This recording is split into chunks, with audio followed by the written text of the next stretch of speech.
चलते हैं बच्चों मेंटल मैथ कक्षा 9 के प्रश्न नंबर 27 की तरफ। मैं हूं हरी सर और आप देख रहे हैं मेरा YouTube channel maths with Hari sir special Hindi medium के बच्चों के लिए।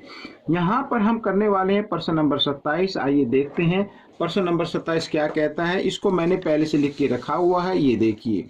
अब हम इसको हल करेंगे बच्चों, और उससे पहले हम इसको पढ़ लेते हैं। देखो लिखा है एक आयत जिसकी भुजाएं 8 सेंटीमीटर तथा 6 सेंटीमीटर है। ये हम 8 सेंटीमीटर मान लेते हैं और ये वाली भुजा हम 6 सेंटीमीटर मान लेते हैं कि आसन भुजाओं के मध्य बिंदुओं को मिलाने से बनी आकृति का नाम बताओ तथा इस आकृति का क्षेत्रफल भी ज्ञात करो।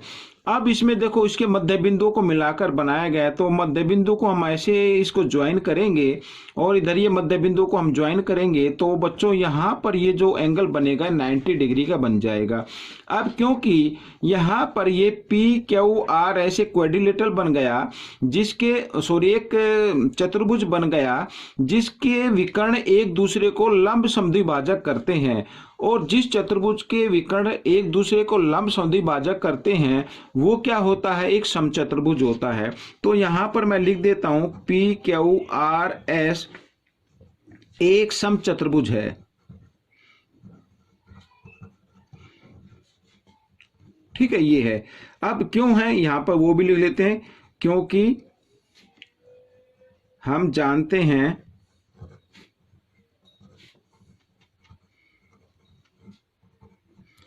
समचतुर्भुज के विकर्ण एक दूसरे को लंब समद्विभाजक करते हैं। ठीक है बच्चों, ये हो गया। अब हमें क्या करना है, अब हमें निकालना है पी क्यू आर एस का क्षेत्रफल। ठीक है, अब आप ध्यान से देखिए, यहां पर एक आयत थी, आयत की आमने सामने की भुजाएं समांतर भी होती हैं और बराबर भी होती हैं।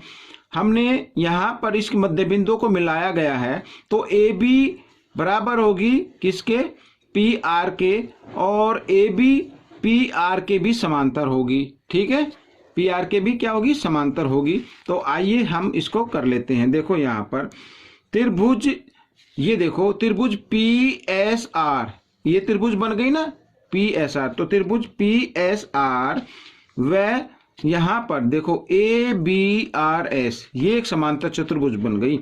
तो ए यहां पर त्रिभुज पी एस आर व समांतर चतुर्भुज, शॉर्ट में बता रहा हूं बच्चों, मैं थोड़ा छोटे तरीके से बता रहा हूं। समांतर चतुर्भुज ए बी आर पी, एक ही आधार व एक ही आधार, आधार कौन सा हो गया ये भी लिख लेते हैं, चलो पी आर व एक ही समांतर रेखाओं के बीच बने हैं। ठीक है, एक ही रेखाओं के समांतर बीच बने हैं और वो समांतर रेखाएं होगी ए बी समांतर पी आर। ठीक है, यहां पर तो अब त्रिभुज का क्षेत्रफल क्या होगा, पी एस आर, यहां पर त्रिभुज पी एस आर बनी, इसका क्षेत्रफल होगा 1/2 क्षेत्रफल यहां पर समांतर चतुर्भुज ए बी आर पी, इसके आधे के बराबर होगा। ठीक है ना, ये हो गई हमारा पहला समीकरण बन गया। अब हम लिख सकते हैं इसी प्रकार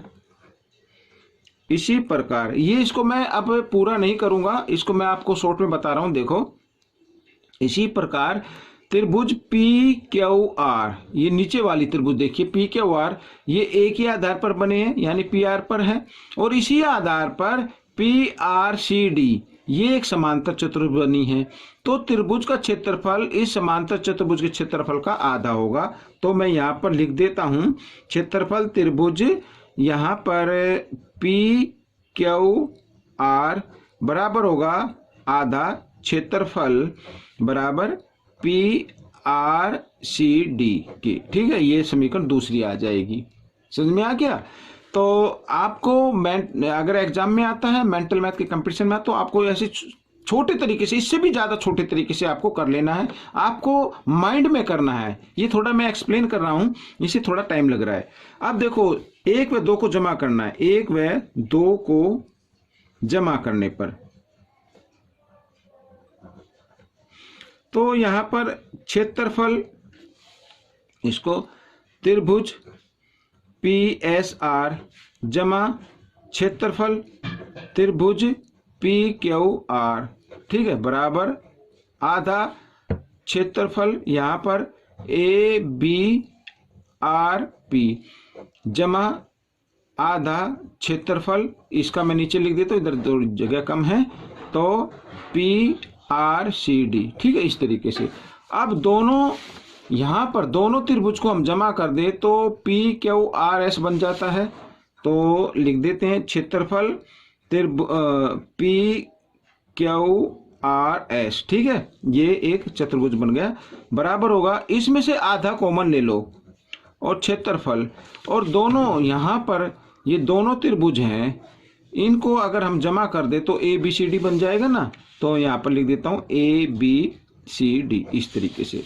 अब क्षेत्रफल PQRS बराबर हाफ और क्षेत्रफल ABCD का क्षेत्रफल क्या होता है, यहां पर बच्चों लंबाई और चौड़ाई दी हुई है, तो आयत का क्षेत्रफल ABCD तो एक आयत हो गई ना, आयत का क्षेत्रफल क्या होता है, लंबाई गुणा चौड़ाई, इस तरीके से। तो 2 से काट देंगे, 2 चौक 8, 6 चौक 24, तो 24 सेंटीमीटर वर्ग आ गया, ये आपका उत्तर बन गया, ठीक है। ये भाग आपको कैसा लगा मुझे जरूर बताना।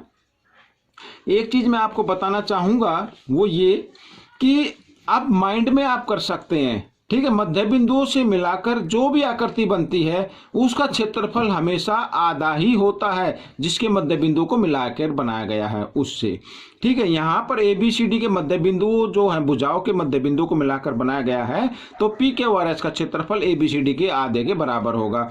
अब ABCD की तो लेंथ और ब्रेथ दी हुई है ना, तो 8 6 48 लंबाई गुणा चौड़ाई होता है यहाँ पर, ठीक है, लंबाई गुणा चौड़ाई ये क्षेत्रफल होता है। तो 8 6 48, 48 का आधा कितना होगा, 24। तो आप जहां पर 24 ऑप्शन में दिखे उस पर टिक मार्क कर देना, ठीक है। मिलते अगले भाग में, वीडियो देखने के लिए आपका बहुत बहुत धन्यवाद।